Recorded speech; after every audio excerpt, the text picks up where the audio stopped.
Isama ko kayo doon, mga kabisalog, doon sa, ay natumba na ito ang wire nung aking kwan. Ipasyal ko kayo doon sa dating bahay namin, sa bahay nung aking biyanan. Ayan, tumba-tumba na ito. Ay, talagang hirap.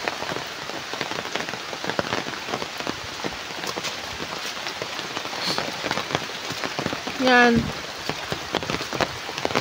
kuwan pa rin, nakatayo pa rin ang aming palay. Grabe ang lagos-los ng tubig dito, oh. Pasyal ko kayo doon sa dating pinirta namin. Ate Len! Ay! Ano? Kaya nga! Bakit? Ano? Ala, grabe, lumakas. Kami ay nag-alala din kagabi sa aming ano. At gawa nga na, sabi ko baka mamaya ay tumba-tumba na ang palay din namin.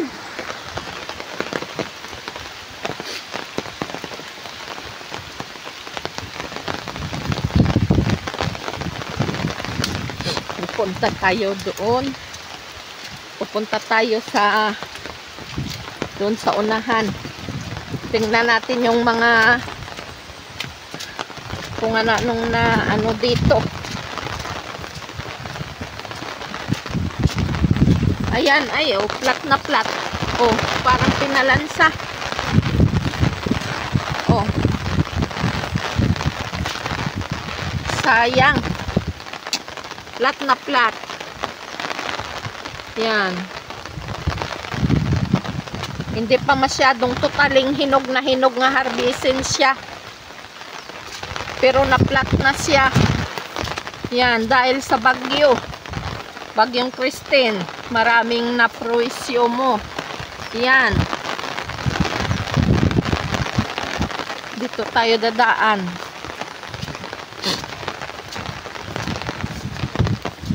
Dito sa bahay ng isa kong hipag.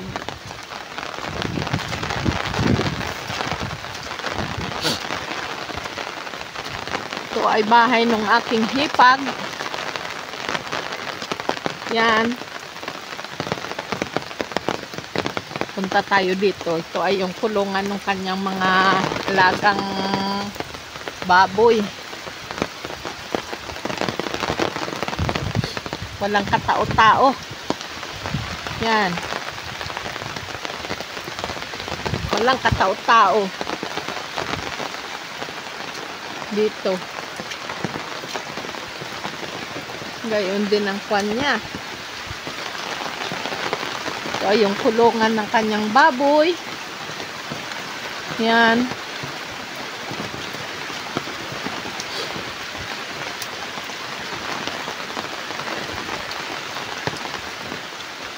Doon tayo. Pupunta tayo doon sa kabila.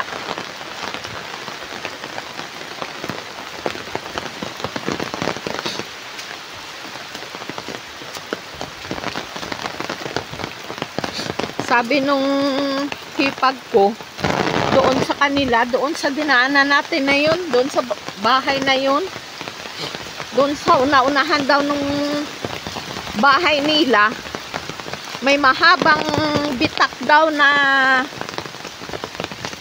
malaki daw. Malaking bitak daw sa lupa. Pero hindi naman siyang bundok na bundok. Ay, grabe ang hangin talaga. O, tingnan yung tubig din eh, oh. Baha na talaga. Yan. Grabe.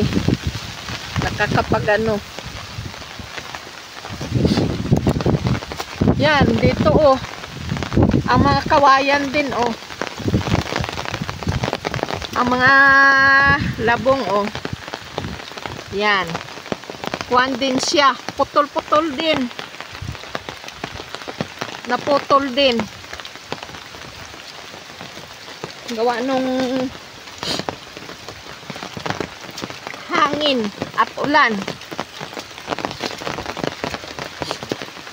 May nahapay. Ito ay yung kwan. Yung nara. Ay, paano ito? Dito tayo dadaan.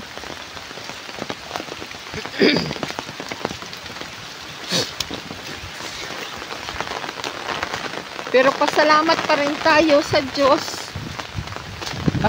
Laking pasalamat namin sa Diyos na ito ay hindi lumakas ng gusto ang hangin. Kumbaga ay lumakas lang yung ulan. Ako lang mag-isa. Si Bisalog lang mag-isa dito, oh. Yan. Gusto ko lang ipakita sa inyo. Ari malapit na mahampusan ng tubig aring palay na ito nung aking hipag.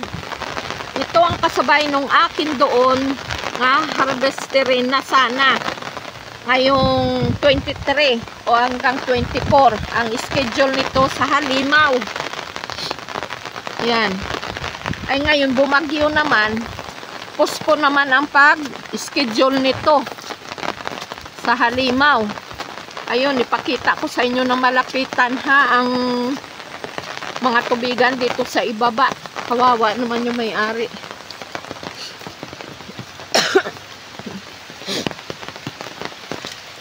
Yan. Ay, ala, sira na. Nasira ang pintuan ng bahay ng biyanan ko. Pati yung bubong. Hala. Tingin-tingin tayo sa paligid at baka mamaya ay tagkal-tagkal na ang ano. Basang-basa na sa loob.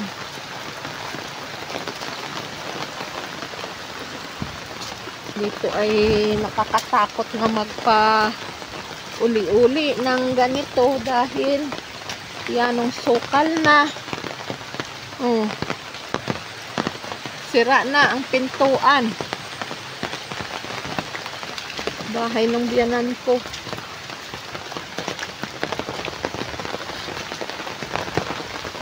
Yan. Sira na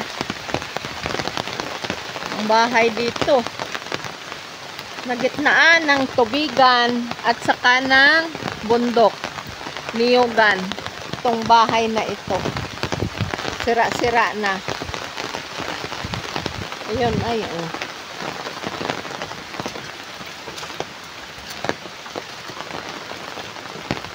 Iikot kayo dito. Grabe ang baha. Kurusyo talaga. Malapit na ito mahampusan ng tubig. Pag mag-ulan pa hanggang ngayon mamayang hanggang hapon na ito, sa buong araw na ito, pag umulan pa umulan, ay talagang lubog ito sa baha. Ito. Malulubog sa baha itong palay nung hipag ko na ito. Yan. Ang lakas ng hangin. Tingnan nyo.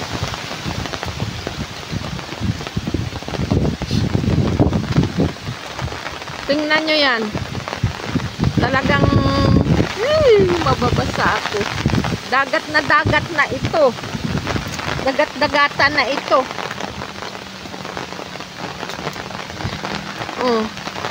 Konting-konti na lang. Kaunti na lang. Malulubog na ito. Unti-unti na malulubog ang palay. Yan.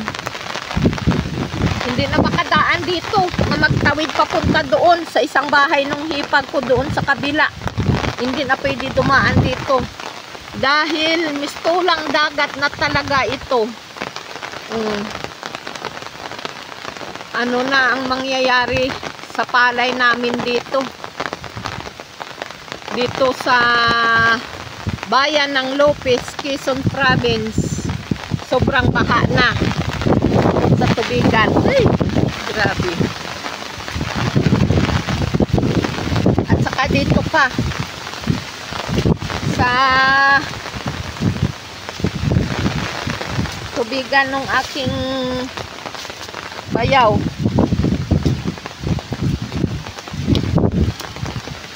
Dalahin ko dito sa inyo. Ito ay aanihin na.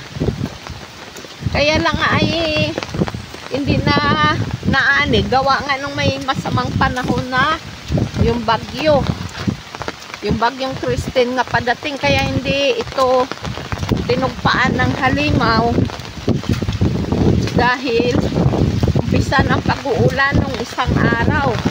Pang 3 days na ngayon. Oh, yan. Wala ka na talaga makita nga palay dyan. Yan. Ganyan.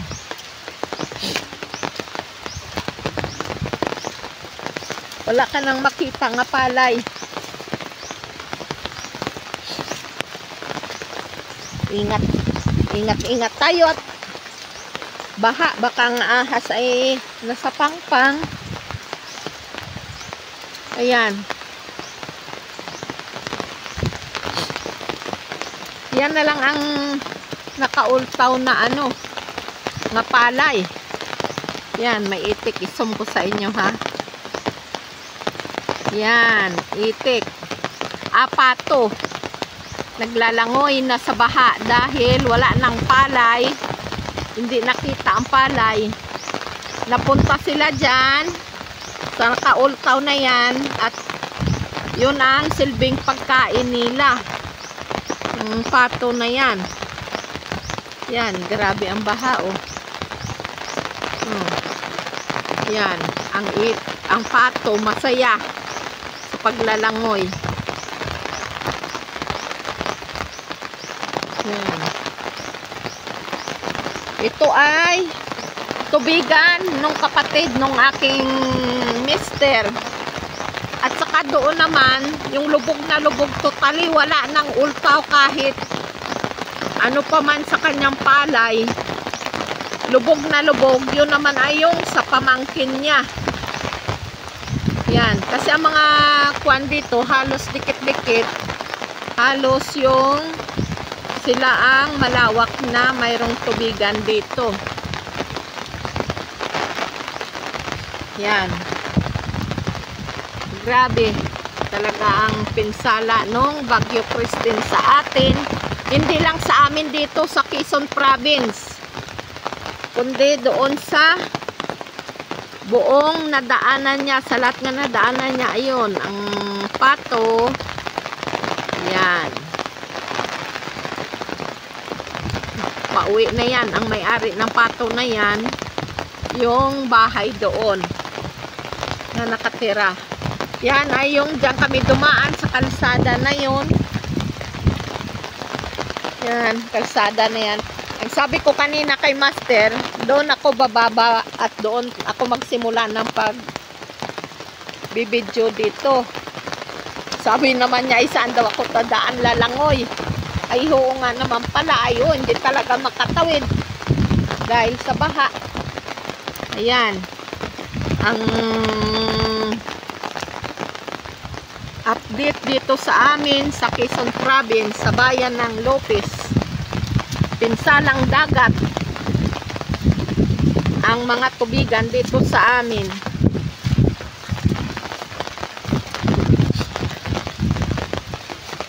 Ayun ngayon ay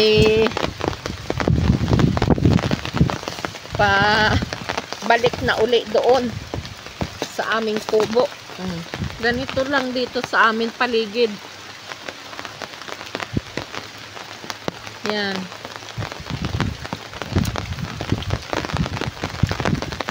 Bagkus gawa nga ng panahon, ng kalikasan, wala tayong magawa kundi tanggapin kung ano ang ipagkaloob sa atin ng Panginoong Diyos.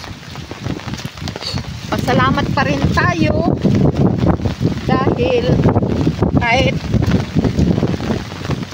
pinadaan sa atin yung ganitong kalamidad ay naging okay pa rin tayo. walang may nasaktan o walang nasawi sa bagyo na ito. Bagkos ito lang ang baha sa tubigan. Okay, pasalamat tayo sa Panginoon.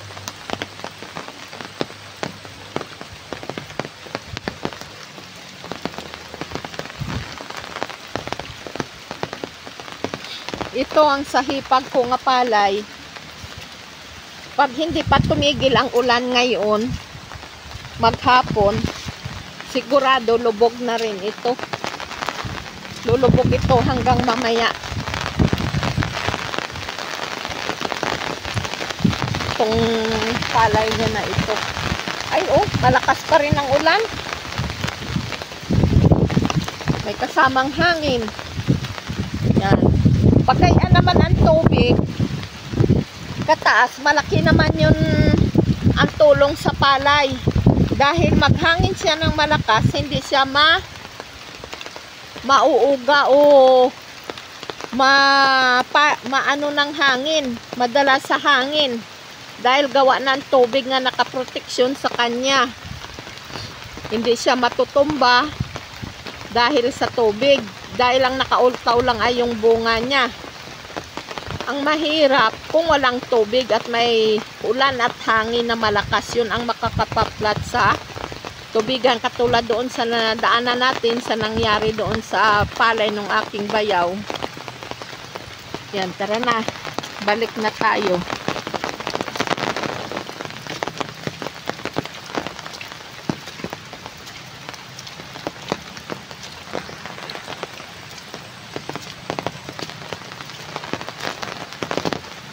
Dito na tayo.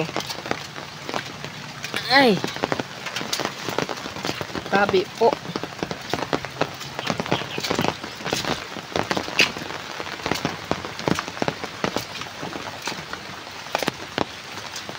Siguro doon sa lugar ng laging binabahaan, dito din sa amin sa Lopez, sa barangay Kanda Ibaba. Sigurado doon ay lubog din hanggang highway na siguro. Baka hindi na madaanan ng sasakyan kasi dati yun ang pinaka ano dito sa amin pag umuulan. Binabaha ang highway na yun.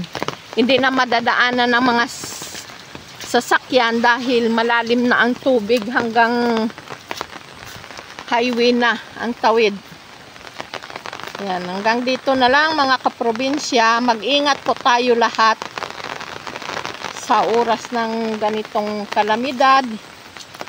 Ingat tayo, doble ang ingat at manalangin sa Panginoon.